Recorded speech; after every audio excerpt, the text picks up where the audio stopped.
কিন্তু আমরা প্রতিশোধ নিতে পারতেছি না, কারণ প্রতিশোধমূলক কোন রাজনীতি আমরা করি না, কি ঠিক কিনা? এই জন্য আমরা যারা করছে, যে যতটুকু পাপ করছে সে ততটুকু শাস্তি পাবে। এই বাংলাদেশের প্রশাসনের উপরে যে আমাদের কোনো রাগ নাই, ব্যাপারটা এমন নয়। বাংলাদেশের পুলিশ বাহিনীকে দেখলে তো শরীরের রক্ত টক টক করে, ব্যাপার তেমন নয়। কিন্তু আমরা তোদের মতো জানোয়ার নয়, তোদের মতো হাসিনার গোলাম কুত্তা নয়। এই জন্য আমরা গতকাল থেকে এই প্রত্যেকটা প্রশাসনের সাথেই আমরা সম্পর্ক রেখে চলতেছি এবং বলতেছি, তোমাদেরকে রক্ষা করার জন্য আমরা প্রয়োজনে জীবন দিব, রক্ত দিব, তবু দেশের সম্পদ আমরা ক্ষতি হতে দেব না।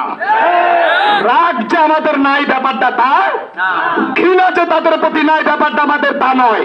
কিন্তু আমি আপনাদেরকে জিজ্ঞেস করতে চাই, এমনি আপনারা জানেন কুকুরের কাজ কুকুরে করেছে, কামড় দিয়েছে পায়, তাই বলে কি কুকুরে কামড়ানো কিরে মানুষের শোভা পায়?